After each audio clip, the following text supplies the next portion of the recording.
Bom dia, bom dia. Sejam todos bem-vindos, bem-vindas, para a gente continuar os nossos estudos sobre o livro do Bert Hellinger, O Amor do Espírito. Um livro extremamente importante para quem busca entender mais profundamente os ensinamentos sistêmicos da constelação familiar.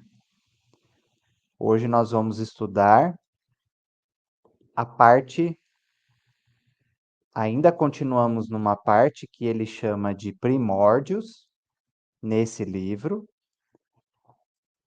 e nós vamos fazer a segunda parte, dentro das nossas lives, sobre essa etapa do livro aqui. E eu listei pontos importantes que é fundamental nós entendermos dentro dos ensinamentos sistêmicos, os ensinamentos de Bert Hellinger, dentro do nosso caminho de aprofundamento nesse livro, nas constelações familiares, e vamos avançar nesse sentido, tá? Que bom ter vocês aqui.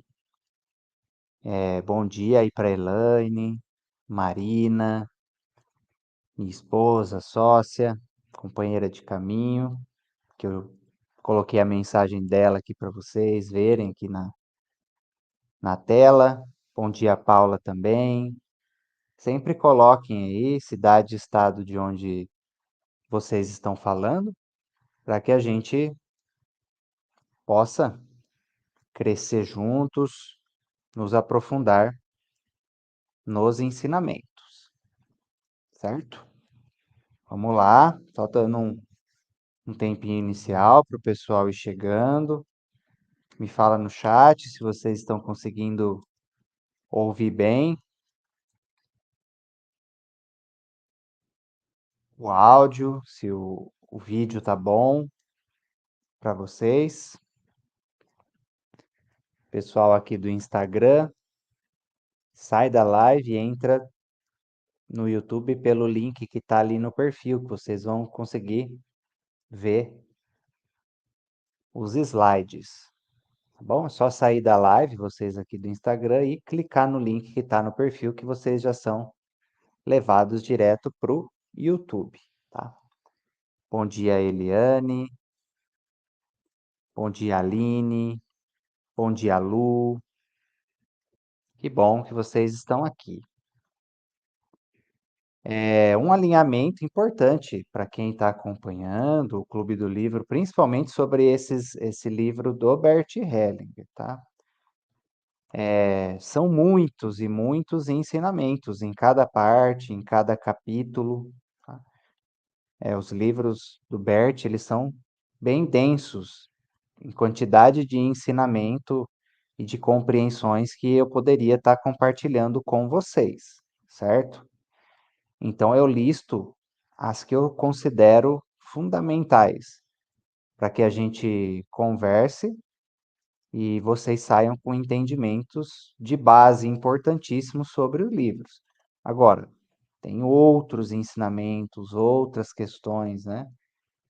Que se eu for falar exatamente tudo, a gente teria que fazer uma infinidade de lives. Então, eu encorajo vocês, tá? Para quem gosta, quem quer aprofundar, que vocês avancem com a leitura também, certo? Você pode, pelo canal do Telegram ali, no link do perfil nosso, você pode ter o acesso mais facilitado ao livro. Tá ali, tá?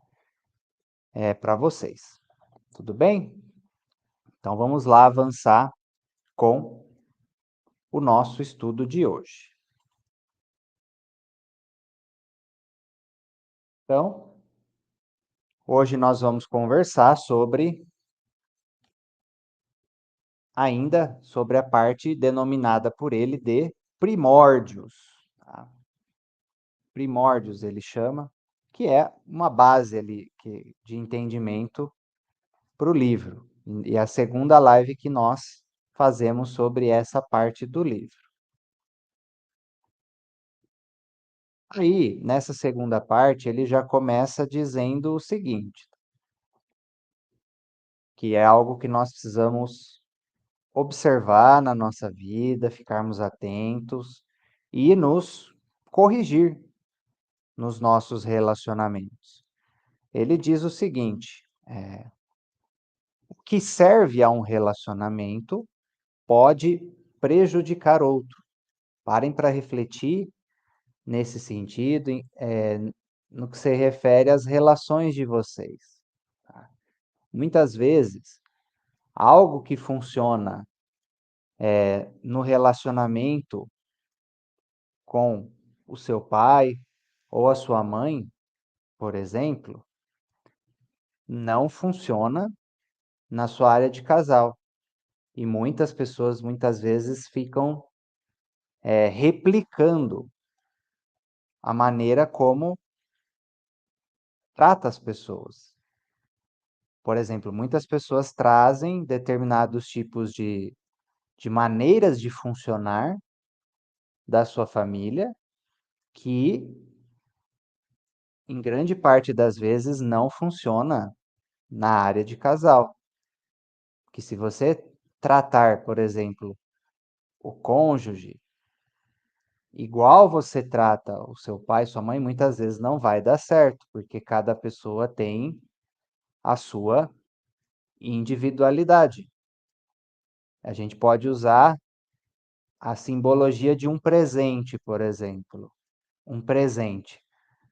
Quando você vai dar um presente para uma pessoa, né, você vai dar um presente para uma pessoa, para aquela pessoa, aquele presente pode ser o máximo, pode ser a maior alegria que você poderia dar para a pessoa naquele dia, naquele momento da vida dela. Só que, por uma outra pessoa, aquele presente pode não conectar, não fazer sentido.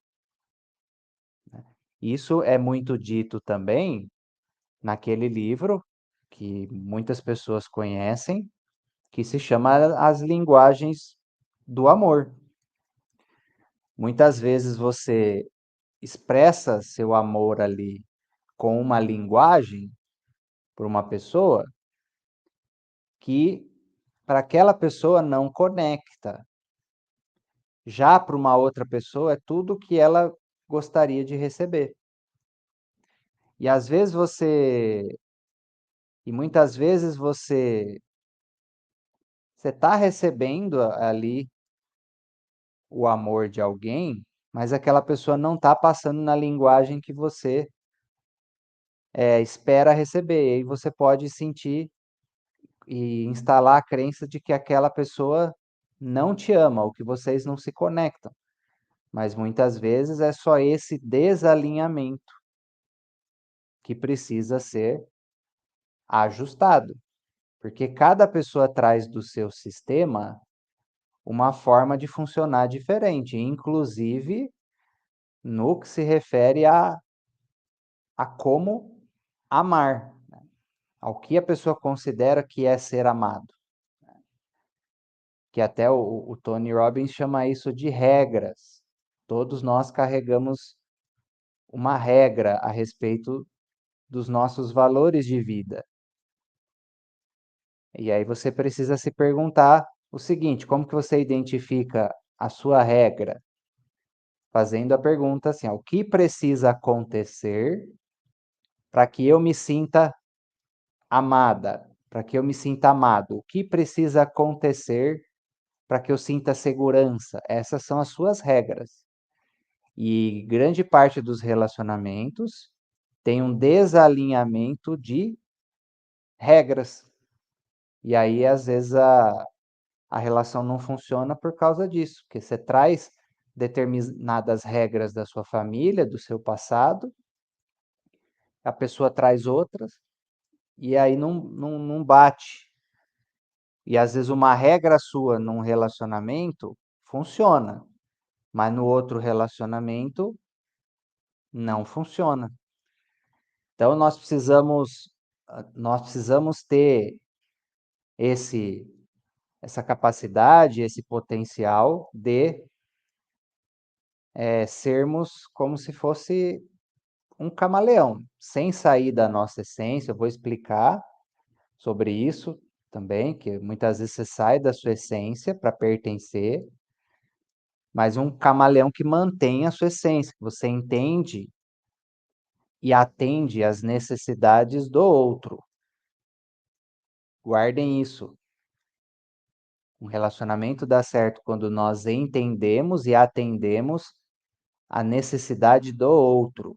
E quando nós entendemos quais são as nossas necessidades e comunicamos isso para uma pessoa. Porque se você não comunica, como que a outra pessoa vai saber? Comunicação é a respiração de um relacionamento, tá? Bom dia, Carol. Entra entra no YouTube pelo link do perfil, tá? Certo? Então pensem nisso. Esse é um alinhamento inicial que ele traz aqui. Aí, o que que é importante quando a gente quando a gente olha para a parte sistêmica, nós precisamos sempre ter um entendimento que os sistemas, todo sistema, seja uma empresa, seja uma família ou outro grupo, é também uma alma coletiva, tem uma consciência própria. E todo grupo, em todo grupo, uma das leis sistêmicas que atuam é essa que está escrita ali. O equilíbrio do todo em primeiro lugar. Nas nossas famílias, isso acontece, numa empresa isso acontece, existe isso para funcionar. O equilíbrio do todo em primeiro lugar. E muitas vezes, quando um desequilíbrio acontece no sistema, o que é um desequilíbrio? É o ferimento das três leis, tá? Que gera consequências e emaranhamentos. Quando acontece uma compensação dentro de um sistema, ele está servindo a algo maior. Por exemplo, uma doença na família que afeta todo mundo. Está acontecendo ali uma compensação que está servindo a uma ordem maior. Pode ver que em algumas famílias, muitas vezes está todo mundo afastado, todo mundo distanciado, porque teve conflito, rompeu o fluxo de amor. Aí, muitas vezes acontece uma doença ali na família, e essa doença faz com que todo mundo se reconecte de novo, resolva o que ficou pendente e avance umas coisas que estavam, sabe, estagnada nas relações. Esse é um exemplo de compensação dentro de um sistema que serve a uma ordem maior, tá? E o destino difícil de alguém pode estar a serviço de algo grande pela sua família e ancestralidade. Por exemplo, destino difícil em crianças. Eu já dei o exemplo de caso de doença na família, às vezes acontece alguma perda. São vários tipos de compensações que podem acontecer dentro de uma família, dentro de um sistema, dentro de uma empresa, seja o que for. E acabei de fazer uma publicação no Instagram sobre isso. Nós precisamos ter uma crença que é a seguinte: consciência divina, ela é puro amor. E nós estamos dentro do divino, nós fazemos parte. Tudo é o todo, tudo é o divino. E é puro amor e amor infinito. Quando acontece algo negativo, quando acontece algo ruim, isso é uma compensação. Isso é um preço que algo ou alguém está sendo pago por um equilíbrio maior. Tudo que nos acontece, ou tudo que acontece com algum coletivo, está servindo a algo maior, que não se está enxergando ali no momento o que é, mas que em algum momento do futuro será entendido a razão do porquê que aquilo aconteceu. Por isso que nós temos que ter uma crença de que tudo o que nos acontece é para o nosso bem, mesmo que a gente não perceba o porquê disso. Ou para o nosso bem, ou para uma compensação maior, que pode ser no nível sistêmico da família, e pode ser num outro nível maior, um nível espiritual, tá? Como assim? Igual eu falei, muitas questões podem estar levando a um equilíbrio maior dentro de uma ancestralidade e também, às vezes, muitos acontecimentos que acontecem entre duas pessoas difíceis, está, por exemplo, compensando alguma questão que elas têm entre elas no nível kármico. Sempre está servindo a algo maior. Quando a gente tem esse tipo de consciência, você consegue ter um nível maior de paz e aceitação do lado negativo da realidade e do que acontece dentro da nossa família.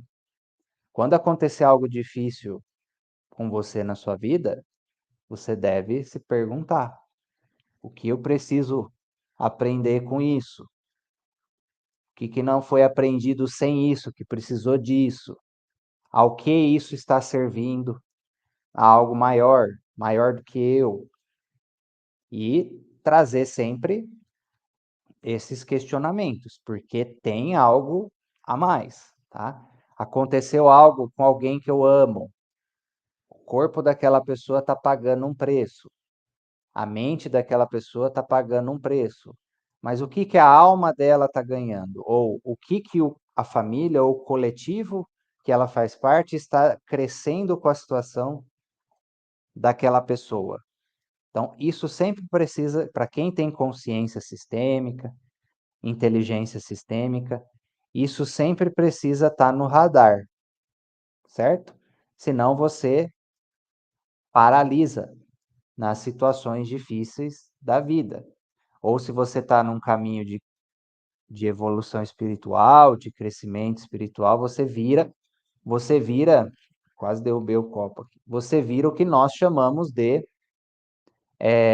desperto decadente, que você vai tomando consciência do lado difícil e negativo da realidade, mas só que você só fica paralisado na indignação, não aceita tudo que você toma consciência e você paralisa no seu caminho de evolução.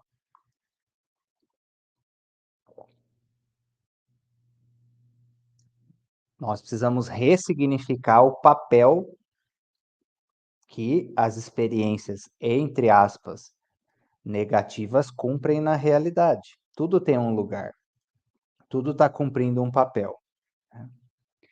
E para que a gente possa entender melhor algumas questões nesse sentido, nós precisamos entender os 3 níveis de consciência, pelo olhar sistêmico, tá? Se a gente olhar pela hipnose, por exemplo, pode ser que diverja alguns pontos, tá? Por exemplo, a mente subconsciente, o inconsciente espiritual, aqui é uma outra, de forma didática, um outro olhar para você entender esses 3 níveis de consciência pela didática sistêmica, certo? Para a gente entender pontos importantes dos níveis que são trabalhados dentro de uma constelação. Por exemplo, nós temos os 3 níveis descritos aqui por Bert Hellinger nos livros, no trabalho dele. Quais são esses níveis? O nível pessoal, né, que tem a ver com o nosso ego, a nossa personalidade, as nossas emoções, a nossa parte mental. Temos o nível que ele chama de sistêmico, que é onde é a consciência de grupo, é onde atua as 3 leis sistêmicas, e também que está relacionado ao que ele chama de movimentos da alma. E esses níveis têm a ver com o desenvolvimento da constelação familiar também. Antes, quando ele começou, o Bert Hellinger fazia um trabalho que era mais mental mesmo, que chamava posicionamento familiar. Era mais mental, era teoria ali das coisas do relacionamento. Depois subiu de nível, ele percebeu que estava ali tendo todo que tinha umas questões que tinham a ver com o movimento energético da alma, e isso era regido por leis, que foi aí que subiu de nível o trabalho dele, que ele chamou de movimentos da alma. E depois ele também entrou nas constelações espirituais, movimentos mais profundos. Existem, por exemplo, que é chamado das constelações multidimensionais, que atuam com outros níveis de consciência, uma conexão mais profundo com o divino dentro do trabalho das constelações, né? E acessar um plano superior, né, durante os processos. Então, esse nível de consciência espiritual pessoal, é onde atua o que eu falei na live passada, aquela questão da culpa e inocência nos relacionamentos, tá? Aquela questão da boa e má consciência, que nós nos sentimos leves ou pesados perante o pertencimento nosso no grupo que a gente faz parte, é um nível que está mais abaixo, que está mais conectado com o nosso movimento ali mental, emocional, a nossa personalidade. Aí você sobe de nível, tem o nível sistêmico, né? A alma nossa e da nossa família, que se conecta num plano superior.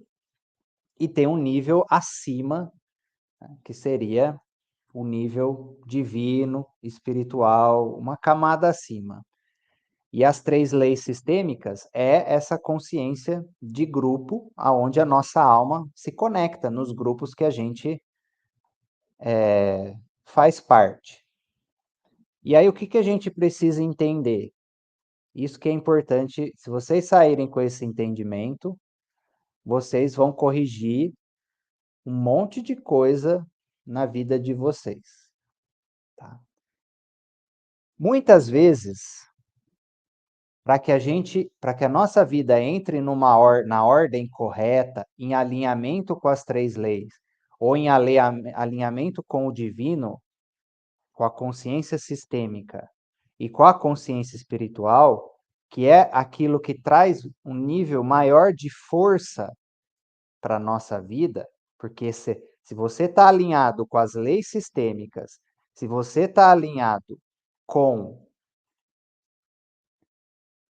Imagina assim, se você está alinhado, se a sua personalidade que está aqui consegue um nível maior de alinhamento com as leis sistêmicas e com as leis divinas, em uma ressonância com essa consciência divina, a sua vida com certeza vai ter mais força, vai ter mais energia, vai estar mais alinhado com a sua essência, vai estar mais alinhado com a vontade divina, certo?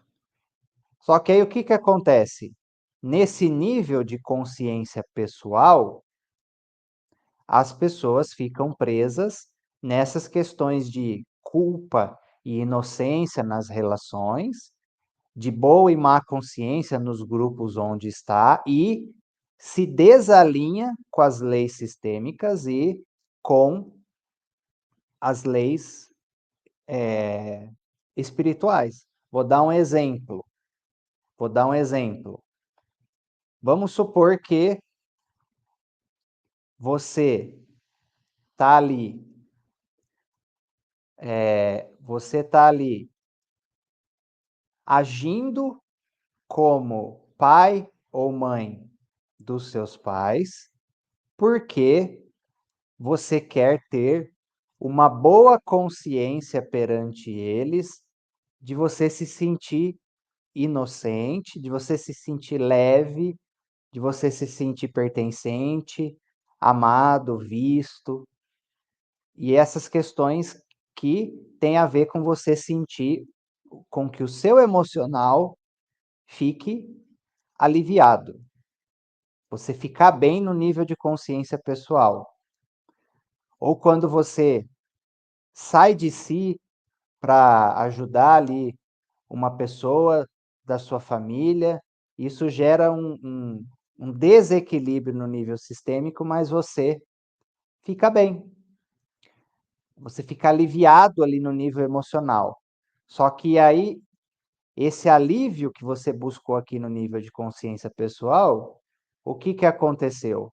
Fez com que, por exemplo, quebrasse a ordem da hierarquia, fez com que gerasse um desequilíbrio, por exemplo, você puxou a carga de uma outra pessoa, ou seja, no nível de consciência sistêmica, desnivelou, quebrou no nível do meio ali, para você se sentir leve, inocente aqui no nível pessoal, e aqui quebrou.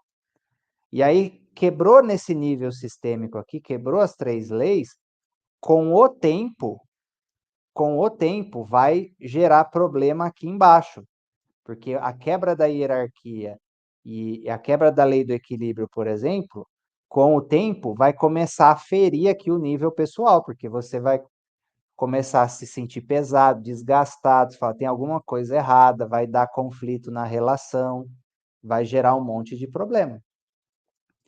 Então, você escolhe se sentir leve e inocente agora, mas com o tempo você vai se sentir pesado, o problema vai chegar, certo? O que que é melhor? Você, desde já, entender a sua vida e sacrificar esse nível aqui da sua personalidade para ajustar a sua vida na ordem como as coisas devem ser. Ou seja, por exemplo, você precisa, em muitos casos, se permitir ficar pesado, se sentir culpado por de alguma maneira ao desagradar alguém que você ama, seja os seus pais, seja uma outra pessoa. Sacrifiquei aqui o meu aparente bem-estar no nível pessoal para que uma ordem maior se estabeleça no nível sistêmico e espiritual. E se essa nova ordem é estabelecida, com o tempo, isso vai descer e beneficiar o nível pessoal no médio e longo prazo.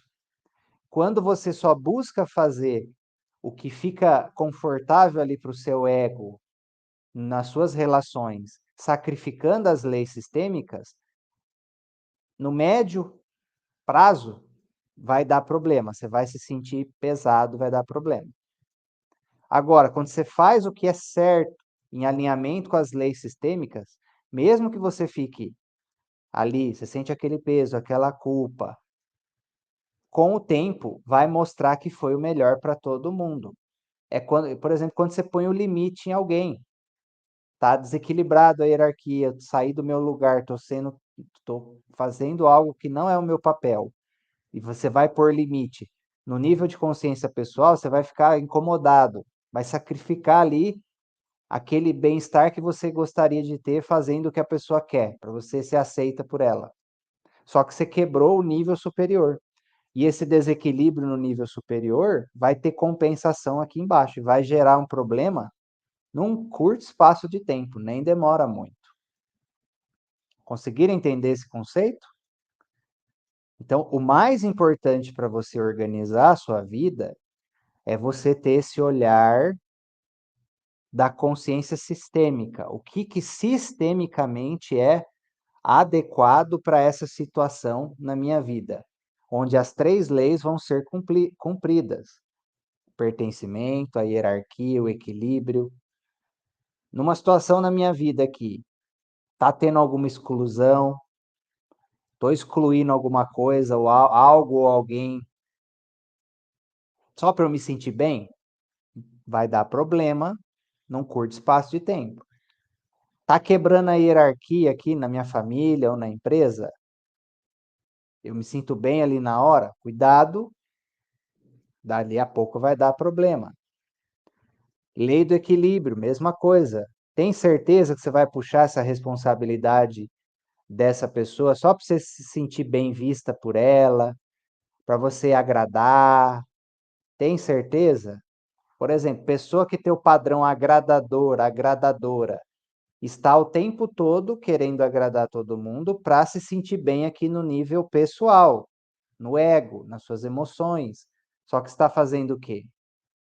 Quebrando a lei da hierarquia e quebrando a lei do equilíbrio. Dali a pouco vai dar problema no relacionamento. E o problema tende a ser maior do que se você escolhesse o outro caminho. Entendeu? Então reflitam sobre isso, certo?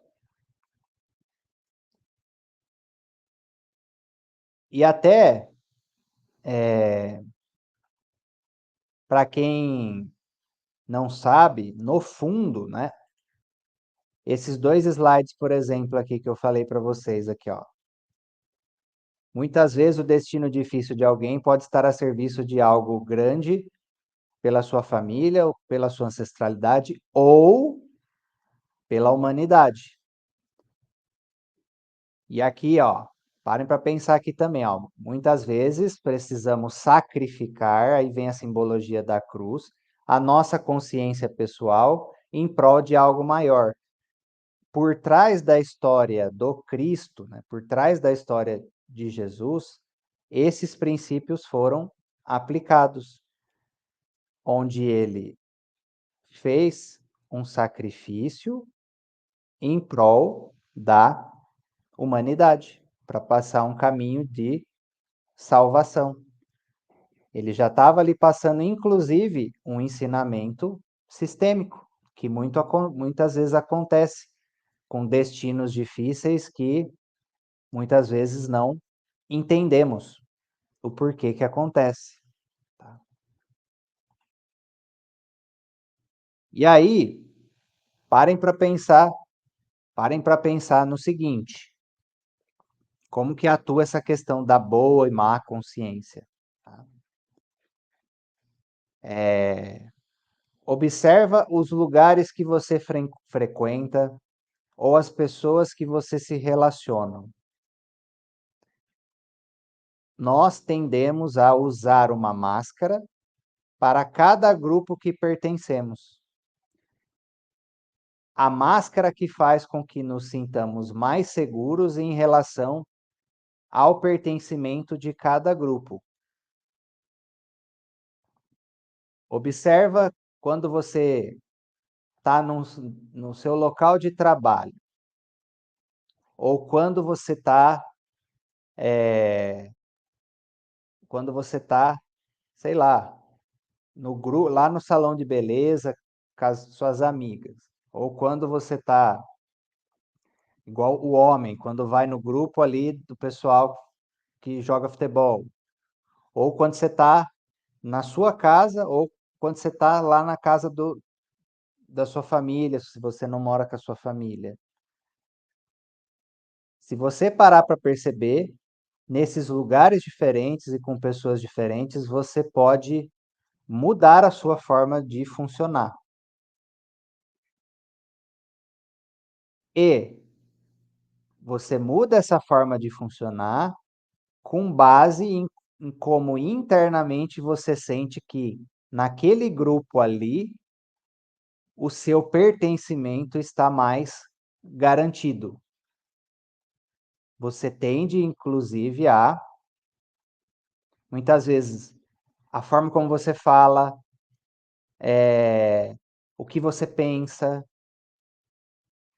Por isso que eu falo novamente que é bem delicado, você tem que tomar muito cuidado a maneira, os grupos ao qual você pertence, porque você pode absorver isso até, essa máscara, sem perceber que você está fazendo isso, tá. Pessoal do Insta, sai da live e entra no link do perfil para acessar o YouTube com os slides. Entendeu? Observa isso. Para se observar como que você se comporta quando você está com aquele grupo ou com aquela pessoa. Tem pessoas que assim, é muito nítido a diferença. E ela vai saindo da essência dela. E isso é um processo instintivo, muitas vezes inconsciente. É instintivo, é igual aqueles insetos que se conecta ali com um lugar que eles têm aquele poder de camuflagem, ele assume aquele jeito ali, porque ali a sobrevivência dele está mais garantida. E muitas vezes isso fere a pessoa, porque às vezes ela sai de um valor dela, um valor que ela tenha muito forte para se adaptar. E aí, as pessoas mais íntegras e verdadeiras, por exemplo, aquelas pessoas que quando elas estão nos lugares delas, que estão nos lugares diferentes, elas se mantêm a mesma, elas são as que mais incomodam. Normalmente elas são as mais odiadas, são consideradas inconvenientes. Só que ao mesmo tempo, as mais admiradas também, por um outro lado, porque as pessoas sentem que elas são mais verdadeiras, mais íntegras, porque ela não fica o tempo todo na boa consciência ali de querer agradar todo mundo para pertencer. Você percebe muito isso na dieta, por exemplo. Às vezes você está fazendo dieta, está mais controlado, aí você vai visitar os parentes, vai visitar alguém ali. Muitas pessoas saem totalmente de si, de tudo aquilo que tinha planejado, só para comer igual ali as outras pessoas ali, para se sentir pertencente naquele momento ali, ao invés dela ser verdadeira com ela mesma, íntegra e se manter firme. Às vezes a pessoa nem quer realmente comer aquilo, mas por pertencimento. Bebida, por exemplo, a pessoa não quer beber, aí vai lá no churrasco, todo mundo da família lá tá bebendo junto. Às vezes a pessoa sai da regra dela, porque ela aquele impulso de pertencer, de se controlar, de se conectar, de ser aceito ali pelo grupo. Então isso é bem delicado. Nós precisamos ficar muito vigilantes nesse sentido. E aí o Bert Hellinger diz o seguinte: quanto mais fraca e vulnerável uma pessoa for dentro de um grupo, quanto mais ela depender desse grupo, mais leal e obediente ela será. Mais dificuldade de ser, estar alinhado com a essência dela, essa pessoa mais manipulada pelo grupo, mais facilmente ela será. Por exemplo, as crianças. As crianças, como elas dependem a vida, tudo ali, elas são extremamente leais e obedientes. Até por isso que elas têm aquele amor cego que tende a gerar consequências negativas para ela. Também a grande massa dos fiéis em diferentes religiões, as pessoas que são as mais carentes, as mais necessitadas, as que estão com mais problemas, tenderão a fazer tudo aquilo que passarem para elas, sem questionar. Os soldados rasos no exército são totalmente controlados à torto e direito. Faz tudo aquilo que mandar, nem ousa questionar. Então, quando você está numa posição de vulnerabilidade, é quando você mais precisa ficar atento, que é quando o seu pertencimento a determinados grupos podem te trazer consequências bem complicadas. Você pode ser arrastado por alguma coisa nos grupos que você faz parte, seja na família, seja na empresa, seja na sua religião ou caminho espiritual, seja amizades, o que for. E quanto mais você vai se fortalecendo, quanto mais você vai se conectando com a sua essência, mais você tende a criar o seu próprio caminho. E você questiona mais. Você vai incomodar mais. Por isso que até na palestra da Lúcia Helena, que eu indico que vocês assistam às palestras dela, muitas pessoas sonham estar perto de grandes mestres. Só que quando a pessoa está ao lado desse grande mestre, ela fala, é uma alegria quando a pessoa chega e uma alegria quando a pessoa vai embora. Porque ela não vai sair dela para se adaptar a você, ela não vai esconder a verdade para fazer com que você goste dela, ela vai ser a luz, a verdade. E isso pode fazer com que você fique extremamente incomodado com as suas resistências e com as suas sombras, entendeu?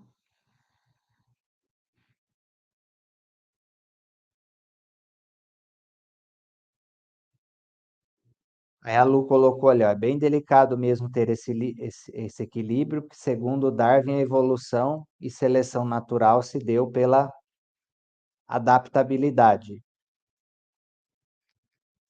Entenda o seguinte, ser do mundo, estar no mundo e não ser do mundo. Ensinamento que eu dei na outra live, e acho que na primeira também. Em relação à ovelha negra, não é para você se excluir, é para você estar consciente.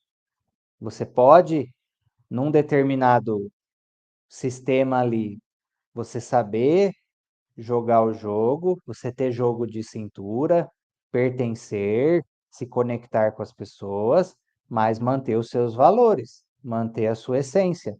Ao invés de ser arrastado inconscientemente por movimentos nos grupos, para que você possa pertencer, entende? E até um outro ponto de vista, até um outro ponto de vista. Às vezes, você saber se defender das artimanhas de pertencimento que nos arrastam nos grupos é um poder de adaptabilidade. É um poder de adaptabilidade. Porque senão você é engolido e prejudicado pelo ambiente. Mas você soube se adaptar e lidar com esse grupo sem você ser sugado por ele, sair da sua essência, entende? E é por isso que eu falei, nós precisamos saber transitar os momentos de ser os certinhos nos grupos que a gente tá, saber ter jogo de cintura, transitar nos lugares e o momento certo de você ser o ovelha negra, porque senão você perde totalmente a sua individualidade. Você é arrastado por movimentos bem perigosos.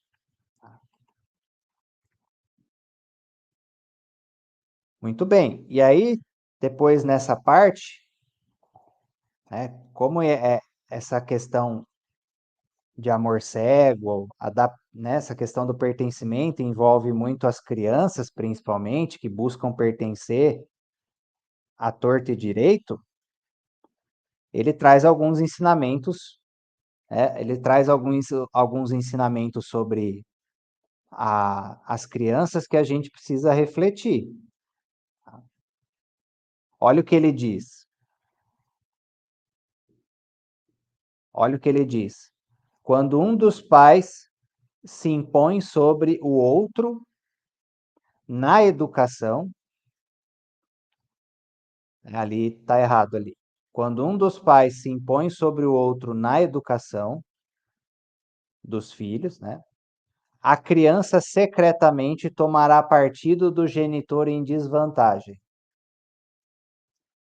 Um exemplo, quando a mãe diz: "Você não pode ser igual ao seu pai", a criança se tornará exatamente igual ao pai e exatamente naquele comportamento que a mãe não gosta, que a mãe quer excluir de alguma maneira.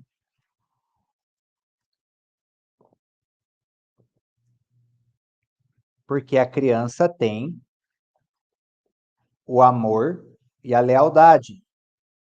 Se ela vê que um está em desvantagem, ela vai se conectar mais com o outro na busca de um equilíbrio.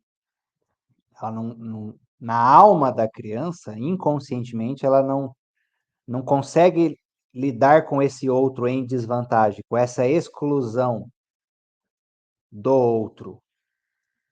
Podem parar para avaliar as famílias, vocês vão ver se não é assim.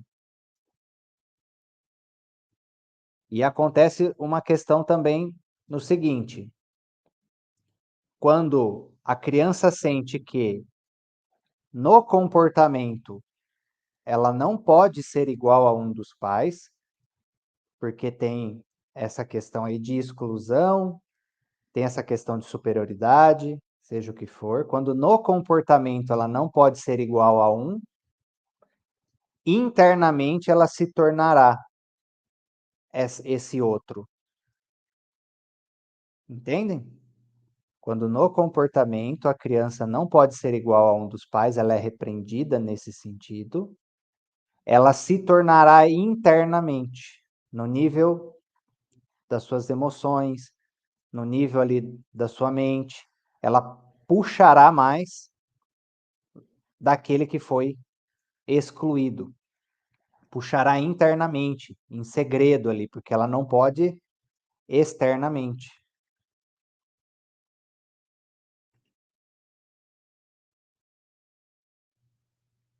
Esses movimentos de amor cego nas crianças, e lembrem-se, todos nós fomos crianças um dia, ou seja, todos nós, em alguma questão, manifestamos essa situação de amor cego, sem exceção. Cada um do seu jeito, diante do panorama da sua família. Mas todos nós, sem exceção, em alguma questão na nossa vida, nós, no nosso caminho ali de desenvolvimento, em alguma questão, nós precisamos sair do amor cego, porque ele é automático, inconsciente, e como a maioria dos pais não tem conhecimento sistêmico, quase a totalidade de nós, né, temos alguma questão de amor cego que absorvemos lá na infância para liberar. Por exemplo, eu já fiz processo de liberação de várias dores que eu tinha puxado da minha mãe, várias dores que eu tinha puxado do meu pai, movimentos de hierarquia, onde eu queria salvar os dois, questões ali com meu irmão também, relacionado à minha criança também. Então, todos nós. Identificação minha com o excluído da família, um processo de amor cego da criança. Isso é quase que arquetípico, acontece praticamente com todas as pessoas. Tá? Por isso que eu carrego a crença, eu falo e me posiciono nesse sentido. Eu acredito que Eu carrego a crença e defendo essa bandeira. 100% das pessoas precisam das intervenções, ou da hipnose sistêmica ou da constelação familiar.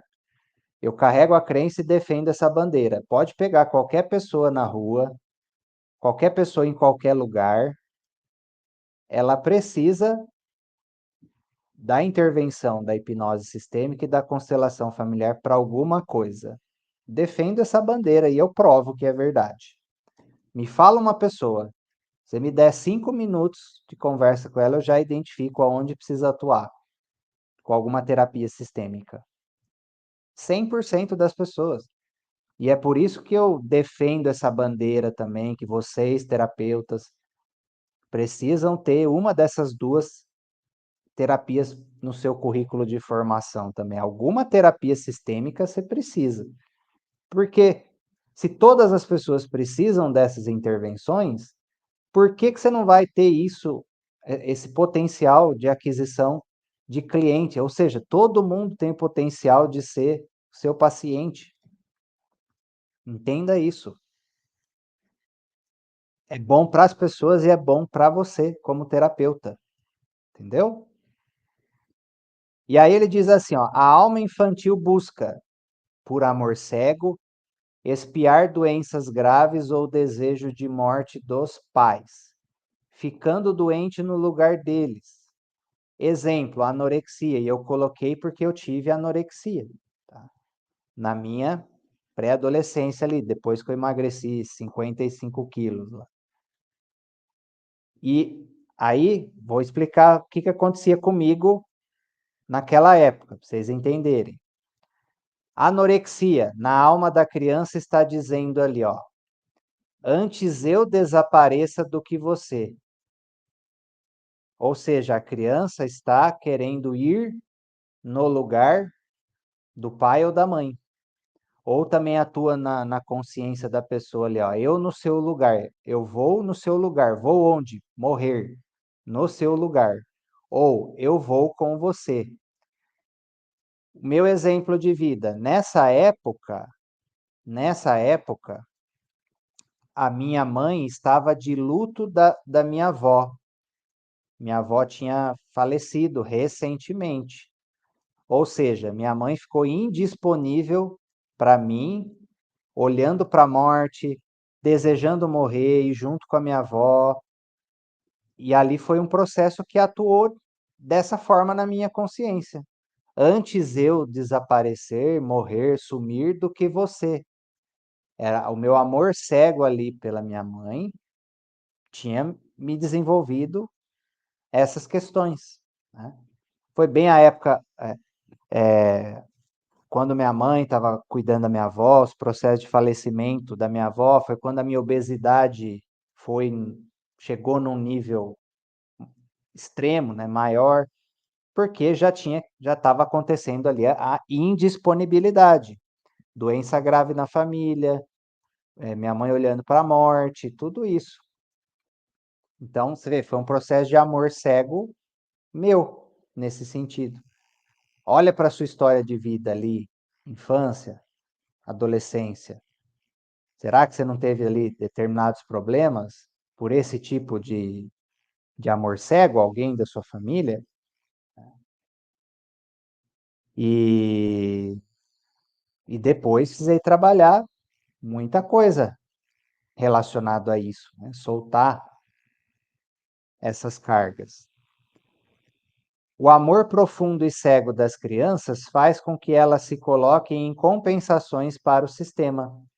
Por isso que o Bert Hellinger diz: não existe criança difícil, existe sistema difícil. Não existe criança doente, existe uma doença em uma criança a serviço do sistema. As crianças são como se fossem esponjas ou funis do sistema. Pensa assim, a criança nasce, a criança vem, tem todas aquelas questões mal resolvidas, aqueles padrão na família. Ela, por amor cego, ela faz assim, ó, ela afunila um monte de coisa, ela puxa. tudo aquilo e inicia um processo de compensação porque ela quer salvar a sua família, ela quer salvar as pessoas do seu sistema, entende? Por isso, quando você tem filho, já está apresentando alguns problemas, tá com umas coisas ali, às vezes não é dela, ela tá canalizando alguma coisa que pode ser do casal, pode ser dos avós, pode ser dos bisavós, pode ser de tios, são muitas variáveis, pode ser de irmão, constela esse filho, constela essa questão que está acontecendo, já libera já,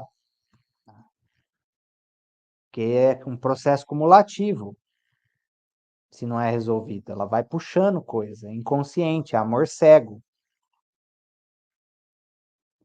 porque isso gera o que nós chamamos de emoções adotadas e identificações. Para quem não conhece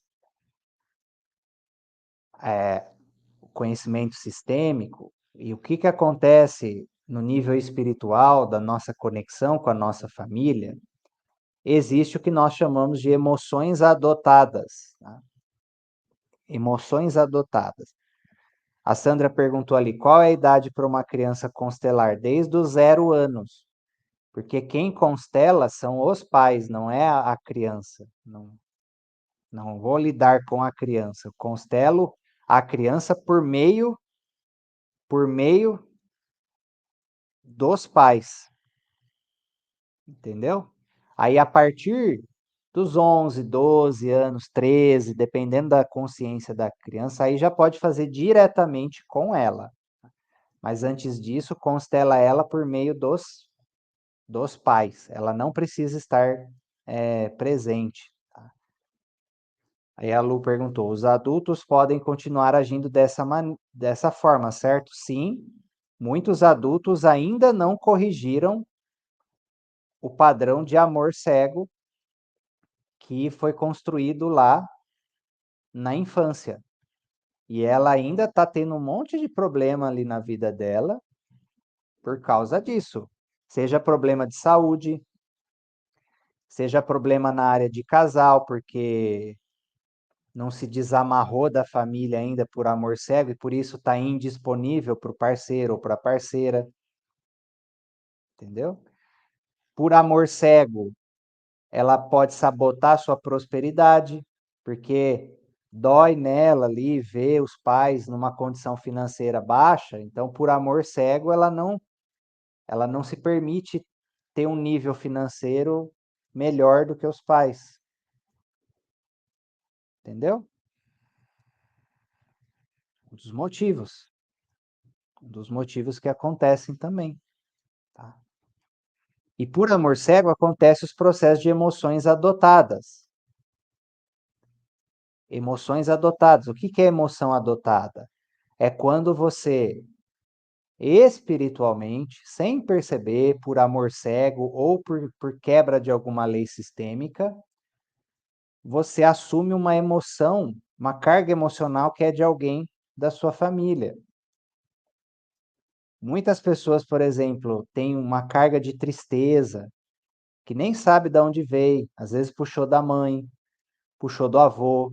Muitas pessoas têm uma raiva que nem sabe de onde vem, puxou de um irmão que foi injustiçado, seja o que for, puxou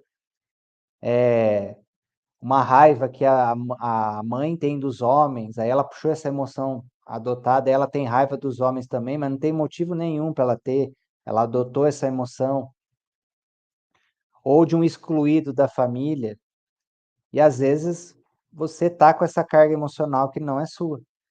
E essa carga emocional, ela vai atrair um destino para você, que é ressonante com essa emoção. E aí você vai repetir o destino dessa pessoa que você puxou essa carga emocional. É isso que é complicado sobre as emoções adotadas, que tem que tomar cuidado. Pessoal do Insta aqui, ó, tá acabando a bateria do meu celular. Sai da live, acessa o link no perfil para acessar o YouTube, tá? Eu vou fechar aqui.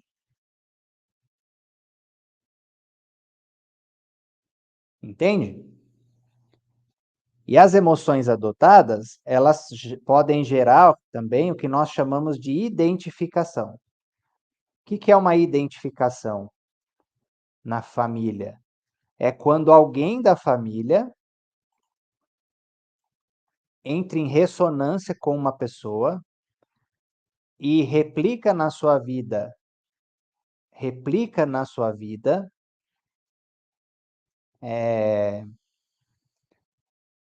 características de uma pessoa, pode ser o padrão de pensamento, crenças, comportamento, seja o que for, ou replica na sua vida o destino de alguém.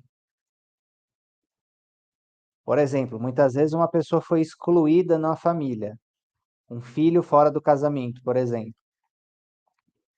E se esse filho continua excluído, não é integrado, visto e resolvida ali a situação, muitos irmãos ou outro descendente pode se identificar com esse excluído e replicar ali uma dor desse excluído, replicar um destino difícil, passar por exclusão também na sua vida, em honra e lealdade inconsciente a esse excluído. Isso é uma identificação, tá? A Eliane perguntou sobre a minha percepção, sobre o TDAH, eu vou, no final, nas dúvidas, eu respondo, tá, Eliane? Só para não desviar.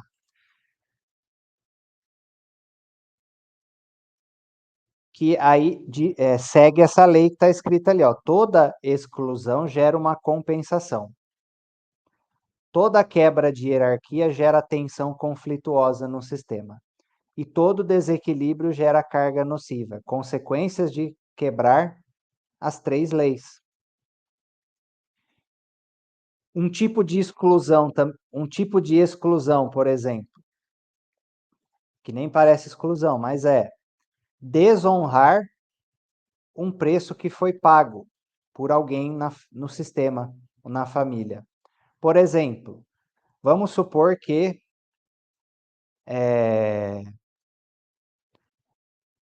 o seu pai abandonou uma ex-parceira, estava noivo de uma ex-parceira, seja o que for.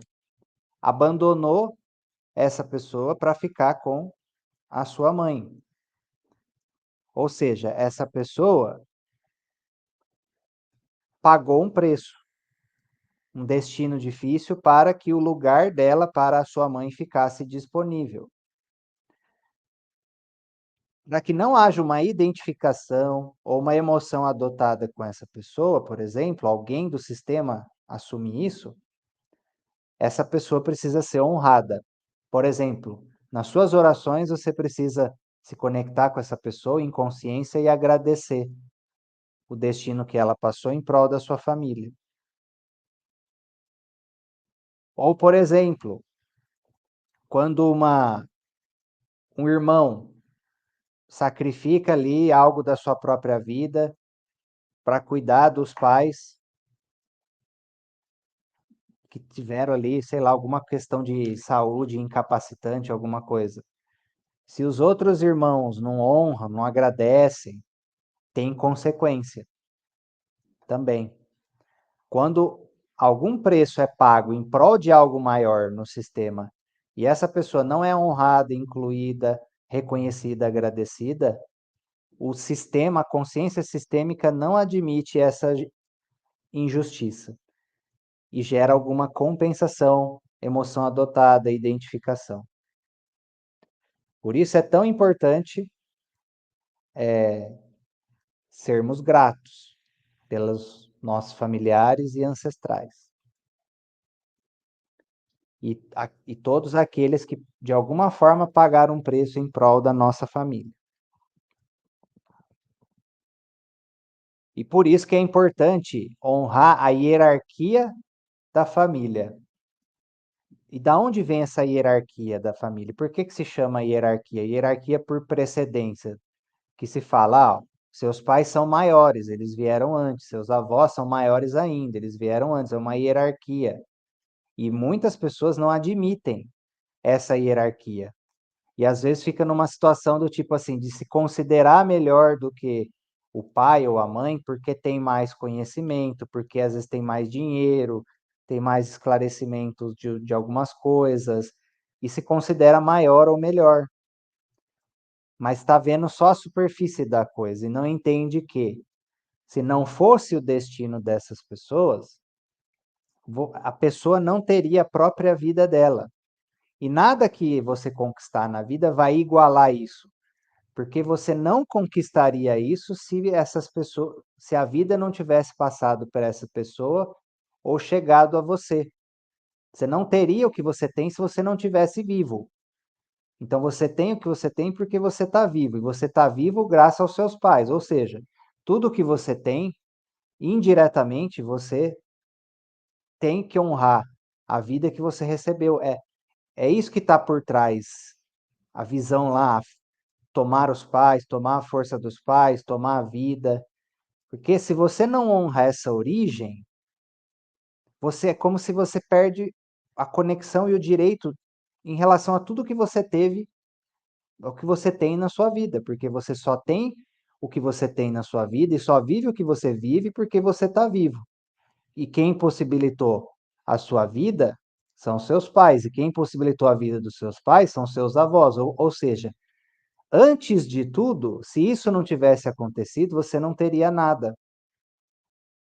É daí que vem essa hierarquia por precedência, ela é espiritual, vem primeiro. O resto não teria acontecido se isso não tivesse acontecido. E outra coisa também, aqueles que vêm antes, aqueles que vêm antes no sistema recebem determinadas cargas espirituais, destinos e cargas espirituais que são aliviadas para quem vem depois. Guardem isso.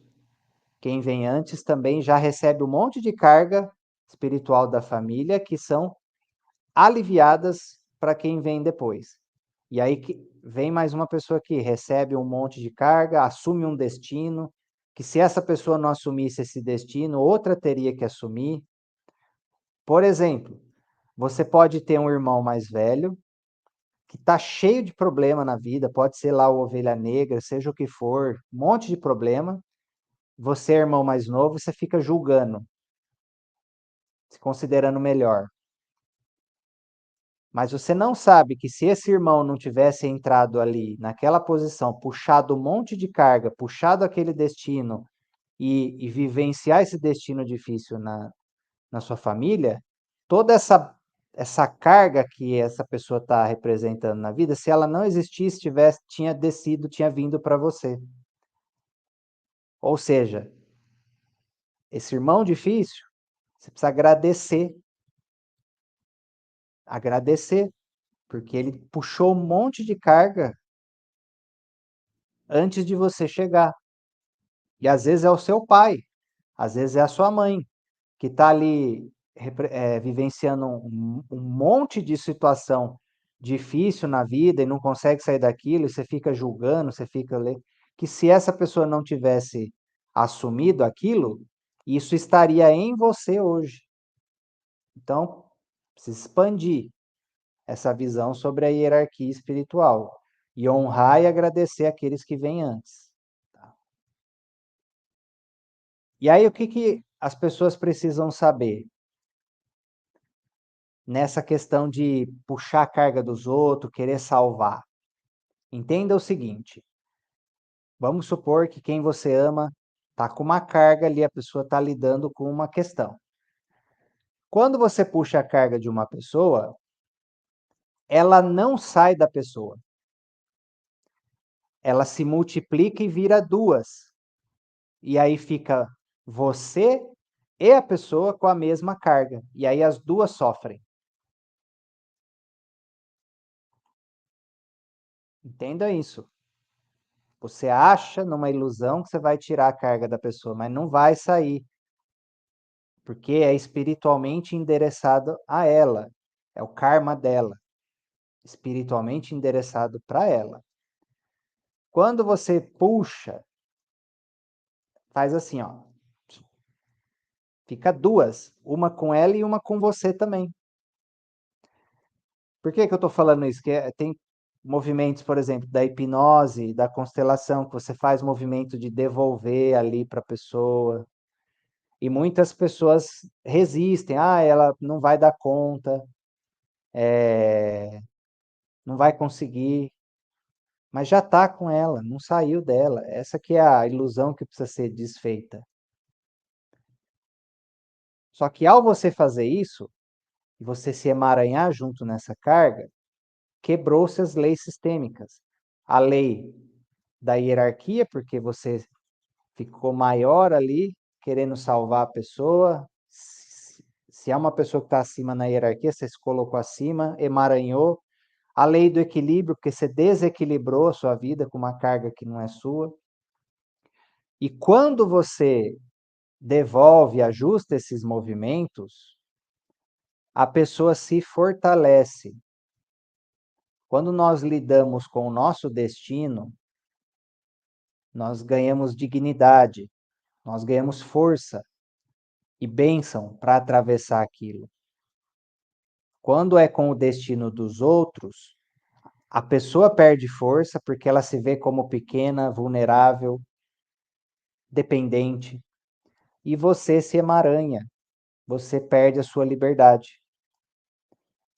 E aí eu deixo a pergunta para vocês, vê como que ressoa essa pergunta para vocês.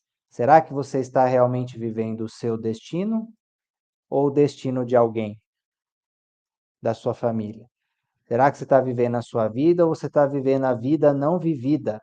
Por exemplo, dos seus pais, de um irmão, seja quem for. Como que ressoa essa pergunta para você? Aí tem uma história muito interessante na página 47. Vocês precisam ler essa história, tá? Precisam ler para vocês entenderem algumas questões fundamentais da parte sistêmica. Página 47, um texto que se chama A Expiação. Entendam o seguinte, ó, datas, idades, fases marcantes da vida e outras demarcações cronológicas podem ativar padrões sistêmicos. Por exemplo,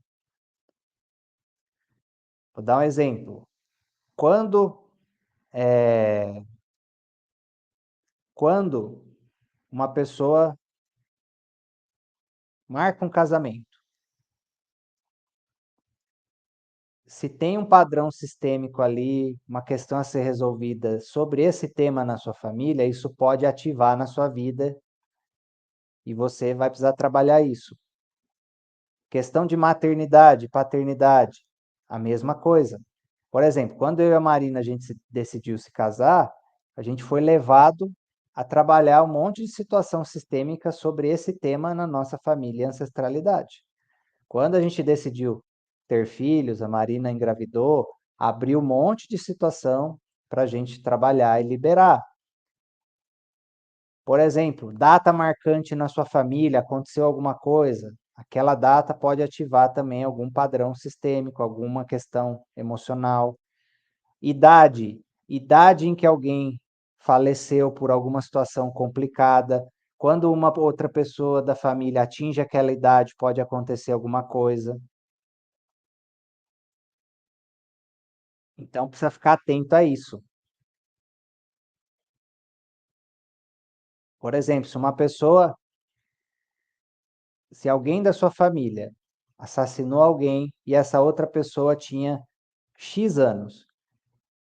Se isso não for liberado, resolvido, quando alguém da sua família atinge esses X anos, pode acontecer alguma coisa, tá? Ó, vou dar um exemplo para vocês. Na nossa vida aqui, entre eu e a Marina, nós casamos no dia 7 de setembro. Depois, em anos subsequentes, tiveram vários eventos da nossa vida que aconteceram no dia 7 de setembro. Pode ser uma versão diferente, tá, Lu? A Lu falou, ó, no PDF está na página 54, tá? Então pode ser uma versão, uma edição diferente. Tá? Entende? Fiquem atentos com esses movimentos. Muitas vezes, ó, vou dar um exemplo para vocês. Essa semana eu constelei uma pessoa no dia 26. Ela tomou consciência que ela tinha constelado comigo no ano passado, exatamente nesse dia. Sem perceber, ela não se tocou. Ela constelou, tipo, entende assim? Constelou na mesma semana comigo, no dia passado. Entendeu? A Sandra pediu para eu repetir a questão da data. Alguma questão marcante aconteceu na sua família que feriu as 3 leis sistêmicas, o falecimento de alguém que não foi superado, seja o que for, alguma questão ali que ficou em aberto, mal resolvida. Na mesma data, num outro ano, pode acontecer alguma questão, tá? Não quer dizer que seja só coisa negativa. Às vezes é uma data em que sempre acontece coisa positiva na sua família.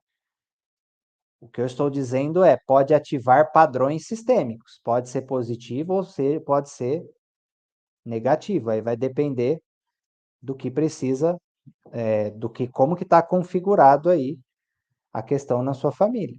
Tá? Aí o Bert Hellinger diz assim, ó, o amor é a água, a ordem é o jarro. Sem ordem, o amor é trágico. Por isso que existem as leis sistêmicas. Entenda o seguinte: amor sem ordem é complicadíssimo. Amor sem ordem é perigosíssimo. Olha quantas barbaridades já se fizeram por amor. Você até se você lê as antigas literaturas ali, dos poetas, o pessoal que se suicidava junto. Vixe, vai longe isso. Primeiro vem a ordem. Pensa na água, a água é boa, mas olha o que aconteceu lá no Rio Grande do Sul. A água foi boa? Não, porque foi uma água em desordem. E o amor é a mesma coisa. Se o amor não tem ordem, se as leis não são respeitadas, ele é trágico. E se vocês observarem o cenário das famílias, muitas vezes tem amor, tem muito amor, só que esse amor tá em desordem. E aí ele canaliza da forma errada, gera consequências negativas, porque invade.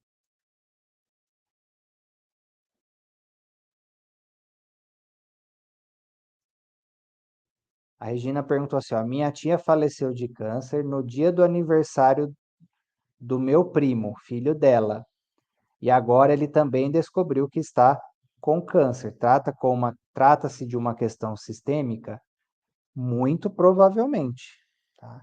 Ele pode estar, por exemplo, no movimento que eu falei de amor cego. Eu vou com você, entendeu? Ou eu vou com você, pode ser uma das frases que está atuando ali na consciência dele. Ele pode ter puxado essa carga da mãe. Preciso avaliar mais a fundo para entender o caso, mas tem tudo para ser sim, tá? Tem tudo para ser uma questão aí de ordem sistêmica ou lealdade que aconteceu. E às vezes, né, tem algo oculto que fez com que essa tia desenvolvesse isso, e como isso não foi liberado, resolvido, o filho continuou nessa compensação. Tá? Aí só tem uma observação, ó, entre pais e filhos e entre casal, as ordens do amor se diferem em alguns pontos importantes. Quais? Por exemplo, não pode existir hierarquia entre o casal. Não pode existir hierarquia entre o casal, um ser melhor que o outro, por exemplo. Senão quebra o casal.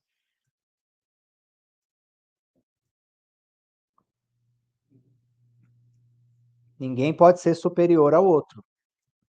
Relacionamento de casal é igualdade. Agora, entre pais e filhos, não pode. Não pode ter aquele discurso: "Ah, minha mãe é minha amiga, meu pai é meu amigo". Não pode. Vocês podem ter parceria em coisas da vida ali, aproveitam juntos, se desenvolvem juntos, mas não é amigo. Amigo é amigo, pai é pai, mãe é mãe. A Gi falou ali, ó, na minha família tem vários familiares que morrem no dia do aniversário. Isso é sistêmico? Com certeza. Encaixa perfeitamente no que eu falei aí, das datas. Encaixa perfeitamente. Por exemplo, já atendi pessoa que, meu, teve 2 filhos que nasceram na mesma data e era a data de aniversário do avô. Da Era, tipo assim, algo extremamente sistêmico. Tinha coisa ali por trás, entendeu? Outra questão também de divergência ali das ordens do amor.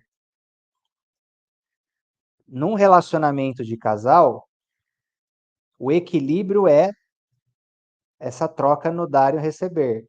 Entre pais e filhos, o equilíbrio é os pais dão, o filho recebe e passa para frente. O filho querer ficar aqui devolvendo, ficar numa relação ali de dívida com os pais, querendo voltar para trás esse fluxo, é desequilíbrio. Diferenças entre as leis do amor em tipos de relação diferente. E aí muito se fala lá, o que que é tomar os pais? Algo muito falado na constelação. Tomar os pais é deixar o que que é, né? E aí eu resumo, depois vocês leem na página, no meu livro aqui está na página 53, no de vocês deve estar algumas páginas mais para frente. O capítulo chama As Boas Dádivas dos Pais, que ele fala sobre essa questão do tomar ali dos pais. Tomar os pais, o que que é? É deixar o lado positivo e o negativo deles entrar no nosso coração e receber tudo como foi, da forma como foi. O lado bom e o lado difícil da história da família. Ficar com o lado bom do lado ruim. A força que a dor do lado ruim, do lado difícil, trouxe para você. E aí ele diz o seguinte aqui, ó.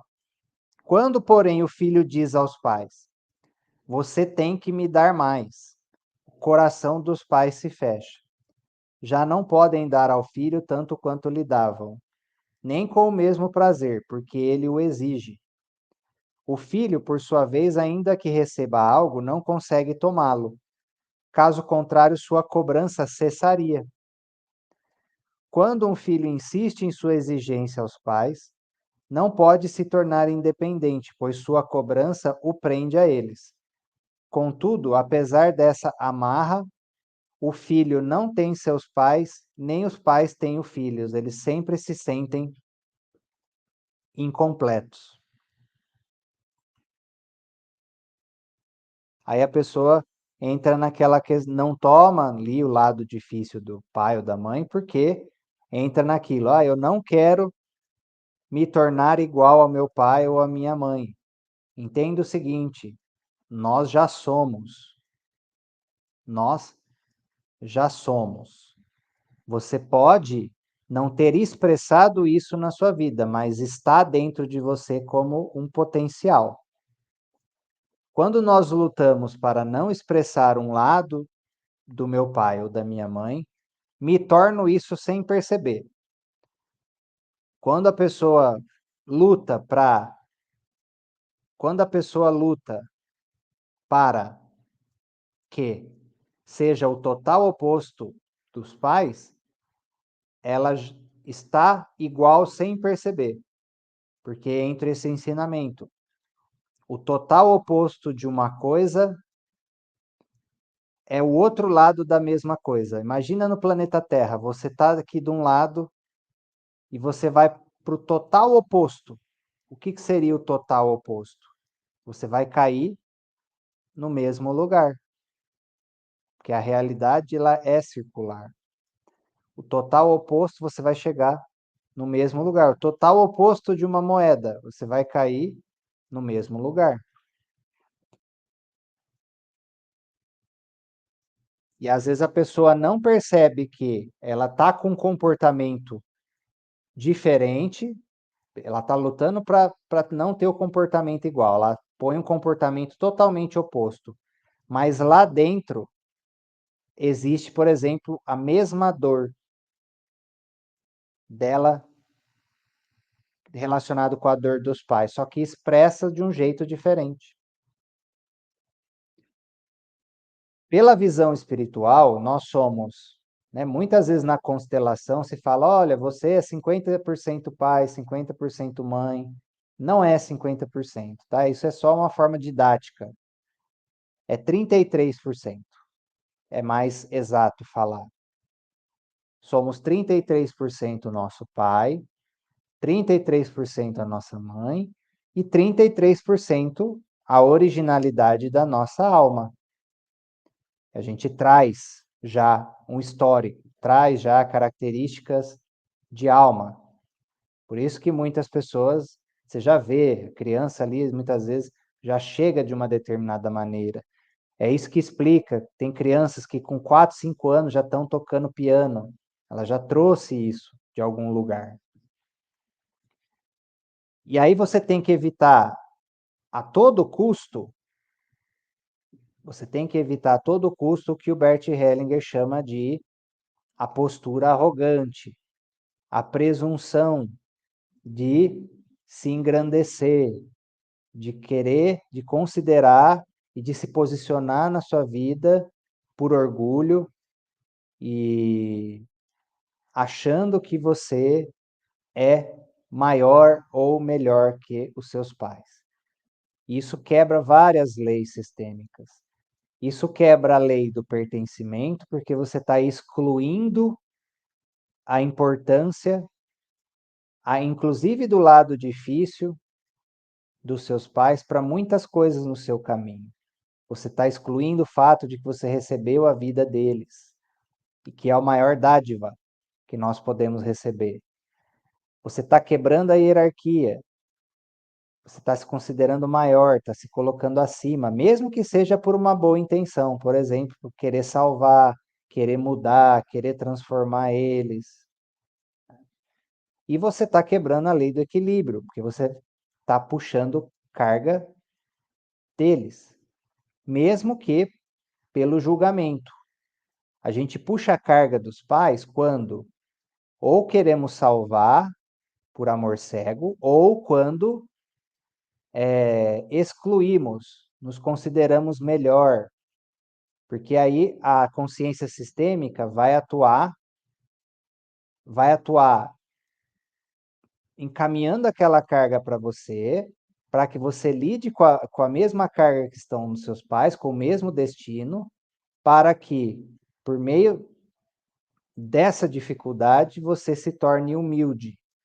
Aí você repete o destino do seu pai ou da sua mãe para se tornar humilde e ver que não é tão simples assim. Entende? É por isso que tem aquela passagem bíblica, quando na medida que você julgar, você será julgado. A consciência sistêmica executa esse ensinamento, né? E aí ele explica nesse capítulo o que é o grupo familiar. O grupo familiar, entenda o seguinte, tem o nosso núcleo familiar, que é o quê? O pai, a mãe, os irmãos, né? E tem o grupo familiar. O que é o grupo? É o coletivo ali da família que mais tem relação com o nosso destino, por isso que chama comunidade de destino. E, e todo mundo que faz parte desse grupo familiar afeta direta ou indiretamente o nosso destino. Quem faz parte do grupo familiar? Os nossos pais e os antigos parceiros dos nossos pais, que afetaram o destino ali dos nossos pais até eles se encontrarem, os irmãos, nascidos e não nascidos,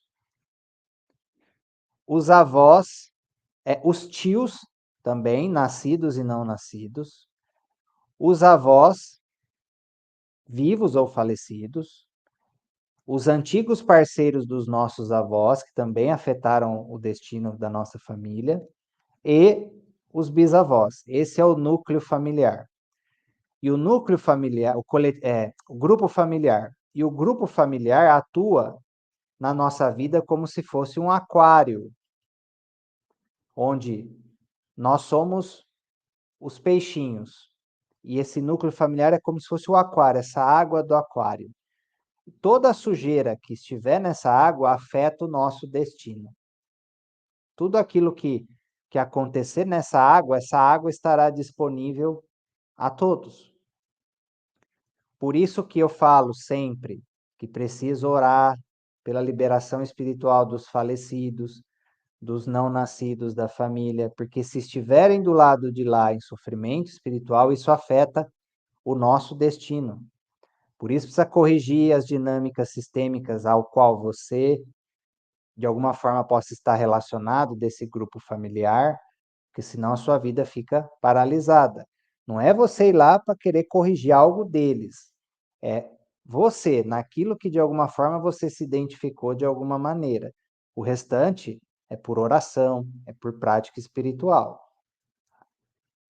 Por exemplo, se um neto perder uma gestação, ou uma neta perder uma gestação, mesmo que fique em segredo, os avós desse neto ou neta podem ficar depressivos ou doentes, pois há uma conexão entre os avós com esse bisneto que faleceu ou que não nasceu, e fica um luto mal vivido na família.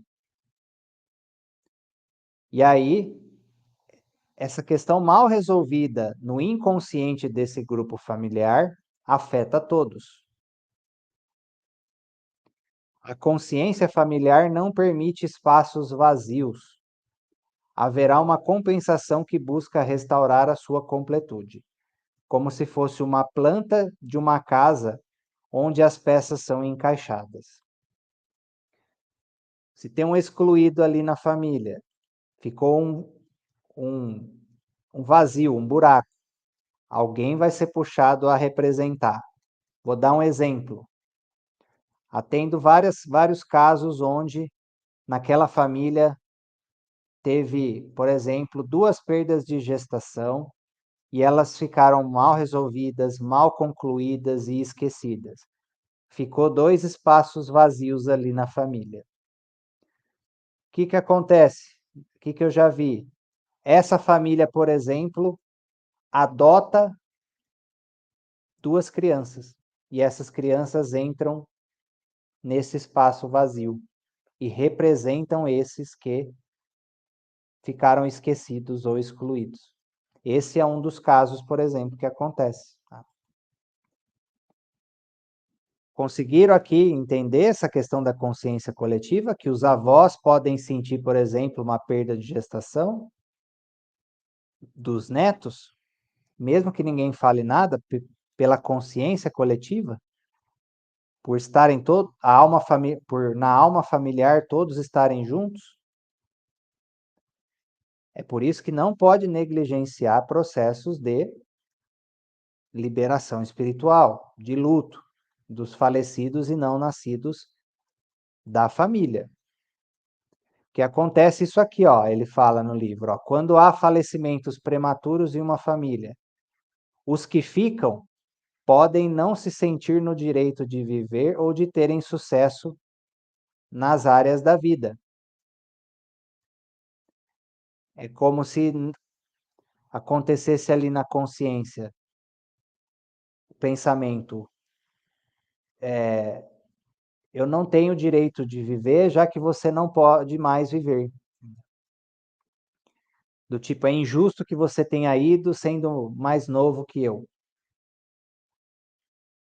São situações bem difíceis de liberar quando é falecimentos de pessoas mais novas. Os processos de luto são mais intensos, né?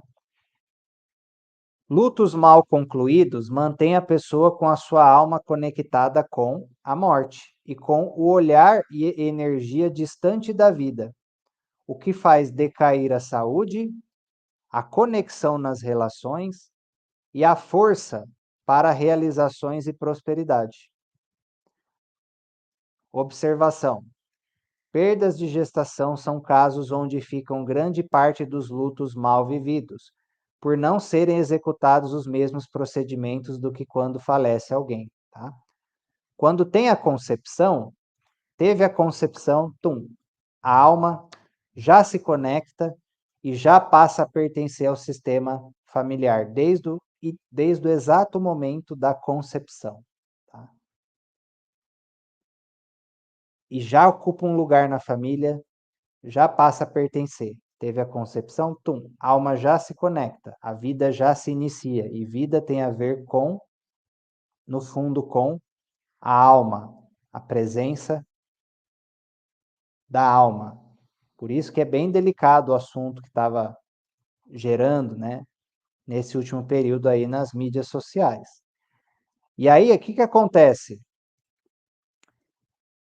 Quando falece alguém, é um falecimento, pode ver, tem a comoção da família, tem o processo de todo mundo olhar para essa pessoa, tem as ritualísticas, tem o enterro, tem toda uma jornada que acontece ali, com começo, meio e fim, homenagem, tudo. Ou seja, já tem um processo de liberação emocional, de liberação espiritual, de enviar luz, de dar o lugar de merecimento daquela pessoa, já tem isso. Só que na maioria dos casos, quando é perda de gestação, isso não tem. E aí isso deixa situações de luto mal vivido na família. E isso traz consequências para a família. Fica um vazio. Por exemplo, muitos casos de vícios, muitos casos de compulsão, pode ser alimentar, pode ser outra coisa, muitos casos de doenças, muitas vezes tem isso por trás, esse vazio, essa lacuna, né? E muitas pessoas podem ser atraídas para representar esse espaço vazio. Por isso que precisa ser ajustado e liberado. Guardem o seguinte: o estado de paz espiritual dos nossos familiares e ancestrais falecidos ou não nascidos determina a qualidade da nossa vida, porque é a qualidade da água desse aquário que eu disse para você que todos nós estamos conectados, principalmente dos membros do grupo familiar. Até o nível ali dos bisavós são é o que mais influenciam. Pertence ao nosso grupo familiar também as pessoas que, de alguma forma, a nossa família prejudicou ou que, de alguma forma, prejudicaram a nossa família, ao ponto de mudar o destino da nossa família. E aí passam a pertencer a essa comunidade de destino. Por isso, façam oração para os familiares e ancestrais, concluam os lutos que vocês tenham da sua família, que por alguma razão você não concluiu, não pode deixar em aberto. Se você não viveu para se fazer de forte, sabe, tudo aquilo, conclui. Libera emoção reprimida, dá um lugar de honra para a pessoa, põe um ponto final, tá? E vive o processo ali dentro da religião tradicional da família. É o que tem mais força. Não é na do seu caminho espiritual, é na tradição da família, e principalmente a tradição ao qual aquela pessoa estava conectada. Porque quando ela vai para o lado de lá no plano espiritual, é essas referências que ela busca, é essa egrégora espiritual. Então tem mais força para o processo de encaminhamento. dessa alma. Por exemplo, se você tem uma avó que era católica, você precisa vivenciar o luto dela na tradição católica. Não adianta você ficar ali, por exemplo, aí você está no xamanismo hoje.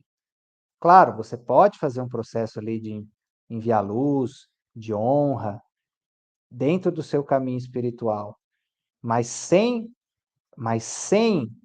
o processo ali na tradição da pessoa, fica fraco, fica meio desconexo, ok? É na tradição da pessoa e principalmente da sua família, porque também quando vai ter o encaminhamento espiritual, não é só os anjos, não é só a luz divina que vem buscar a alma. Os ancestrais também fazem esse trabalho. E, e os seus ancestrais estavam mais apoiados numa determinada fé. E terá mais força você chamar por essa ajuda dentro da fé deles. Entenderam? Até mais um ensinamento. Por isso que é importante você fazer as pazes com a religião da sua família. Dá um lugar para ela no seu coração. Não precisa ser o seu caminho espiritual, você ter a assiduidade, mas faz as pazes, porque a sua fé ancestral vem dela. E a sua fé ancestral participa da força no seu caminho de vida. Tudo bem? Então, esse foi o nosso conhecimento de hoje do livro. Eu vou responder a questão do TDAH, que não lembro exatamente quem perguntou, foi a Eliane. Eliane, o que que acontece? Virou, na minha opinião, tá? Eu vou aqui colocar a minha opinião pessoal e com base nas experiências terapêuticas que eu tenho, com base nos meus estudos de psicossomática e eu respeito se você tiver uma opinião diferente, tá tudo certo. Com base na minha opinião, virou um diagnóstico da moda. Virou um diagnóstico da moda, onde colocam um rótulo fixo de algo que pode ser temporário, transitório por uma condição emocional ou sistêmica ou espiritual da pessoa ou da criança. E é lógico que se essa condição for sustentada por muito tempo, a configuração cerebral, ela vai se adaptar. Você vai avaliar ali, vai ter as características do TDAH em si, mas o cérebro não é fixo, ele é maleável. E aí, o que que eu vejo? Por exemplo, a criança está 5 horas por dia em telas. Ela está 5 horas por dia em telas, desequilibrando todo o processo de concentração dela. Ela está com uma carga emocional aqui, deixando ela super ansiosa aqui, por exemplo. Isso, pela medicina chinesa, é fogo que sobe na cabeça e deixa confusão. Aí ela está fora do lugar dela na família, envolvida ali num campo sistêmico, espiritual, que não é dela, bagunçando toda a consciência dela. E aí, como é que você quer que ela fique. Como é que você quer que ela fique centrada, se ela está envolta por uma carga espiritual? Aí, um outro ponto: a criança tem alta sensibilidade espiritual, um nível de mediunidade que já está vindo muitas crianças, e aí ela percebe um monte de energia no ambiente que não é dela.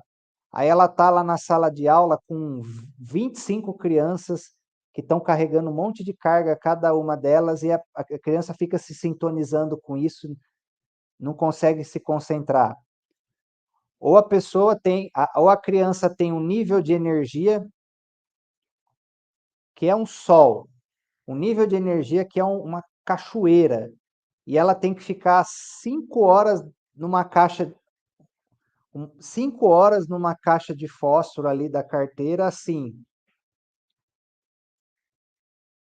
E aí aquela energia fica borbulhando ali dentro dela, saindo para todos os lados. Como que você quer que ela como que você quer que ela fique? Põe essa criança põe essa criança tira a tela da criança, põe ela para correr 2 horas na natureza fazendo alguma coisa, faz um processo de liberar essas cargas que ela está puxando da família, ajusta ela ali no lugar correto dela, na sua família, para não ficar carregando carga que não é dela. E depois você me fala como que vai ficar a parte mental. Para de dar excesso de açúcar para a criança, para de dar excesso de açúcar, um monte de porcaria alimentar que está comprovado que afeta também. Exatamente, Eliabe. Para de deixar ela na tela ali antes de dormir, rodando aquele monte de estímulo ali. Fica no, fica no celular rodando lá os rios durante 1 hora para você ver se você consegue se concentrar depois. Se você consegue se concentrar depois.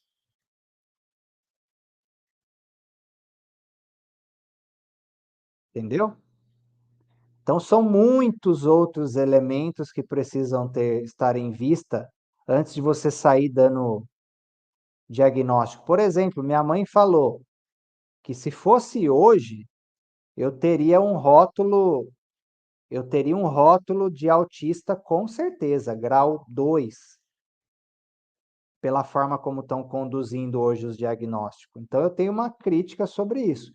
Não estou falando que não existem casos realmente neurológicos, que realmente existem, sim, e precisam do tratamento adequado também dentro da ciência médica ou psicológica atual, certinho.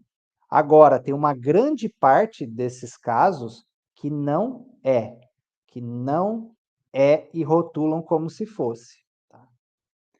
Que com outro tipo de ajuste ali, intervenção, a criança ficaria muito mais alinhada.